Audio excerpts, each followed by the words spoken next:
bonjour à tous, bonjour à ceux qui nous écoutent. Du coup, moi, Charles Pesser, je suis responsable du département ferroviaire chez BI Engineering. Ça fait 2 ans que je suis au sein de la société. Avant ça, je suis ingénieur de formation. J'ai intégré la société en janvier 2022. Et donc aujourd'hui, je pilote 18 collaborateurs en projet partant en Île-de-France. Voilà. Bonjour, moi c'est Samuel de Galard, donc je suis responsable département pour la société BI Engineering. J'ai intégré la société il y a maintenant 1 an et 2 mois à peu près. Avant ça, j'ai fait une école d'ingénieur, donc je suis ingénieur généraliste mécanique.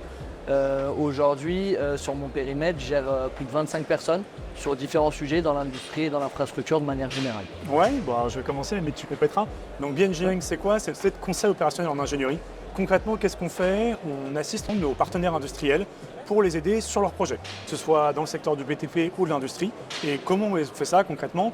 On le fait grâce à des ingénieurs, consultants qui sont en CD dans nos équipes et qui vont intervenir chez ces clients-là en assistance technique, en renfort de compétences, donc sur des missions.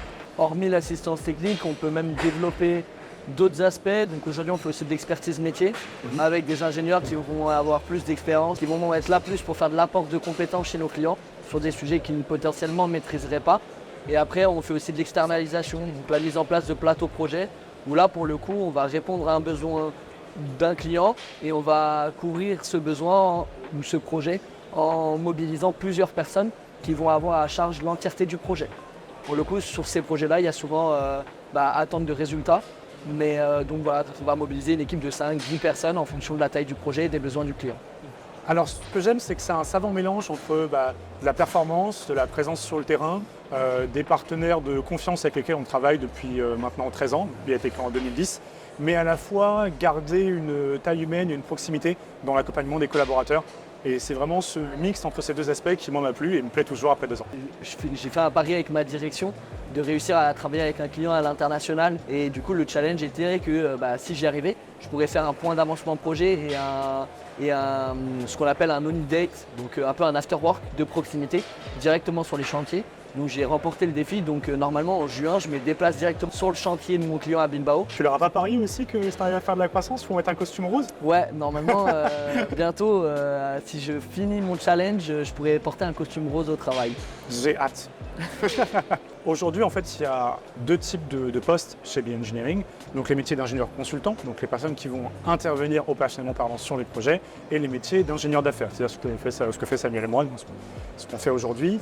Et pour les métiers d'école d'ingénieur, la vision elle est assez claire, c'est qu'il y a à la fois la capacité d'intervenir sur les projets, que ce soit sur du BTP, sur des secteurs industriels, pas pour citer tous les métiers, parce que sinon ça va en endormir plus d'un, mais tout cet aspect opérationnel, il est possible.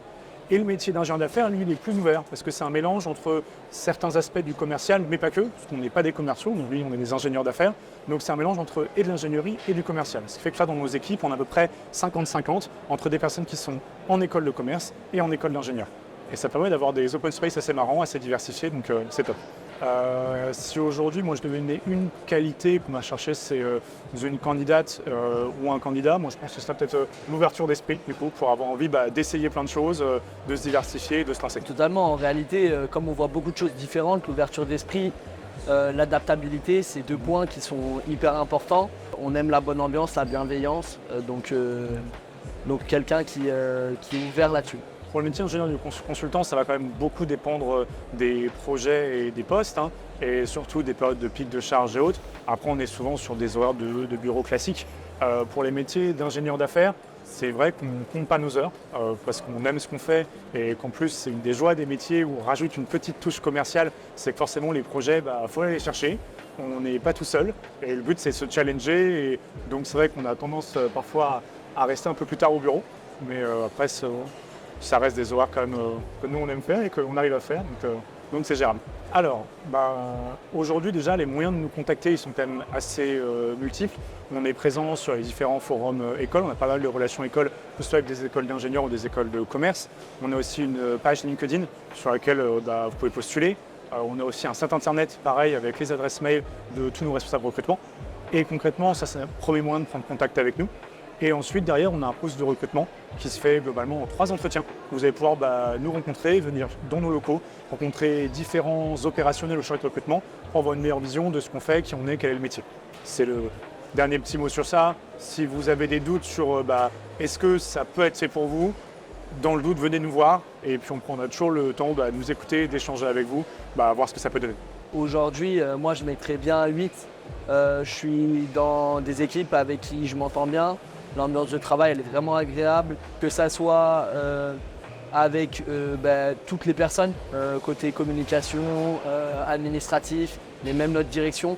Aujourd'hui, on peut parler avec tout le monde, on peut être force de proposition, on peut tenter des choses. C'est une société qui nous suit et qui est prête à prendre des risques, à faire des paris un peu sur nos projets personnels, nos ambitions. Voilà, en fait, je dis ça parce qu'aujourd'hui, on a des personnes qui préparent aussi un aspect sportif, donc pour les Jeux Olympiques, qui préparent les JO en parallèle. C'est une entreprise qui est ouverte à beaucoup de choses là-dessus et qui nous fait énormément confiance. Donc ouais, pour tous ces aspects, que ça soit l'ambiance, mais aussi la confiance et la bienveillance, je lui mettrais 8 sur 10. Non, mais ça ferait pas 2 ans que je serais dans la boîte, je n'étais pas content de ce que je fais.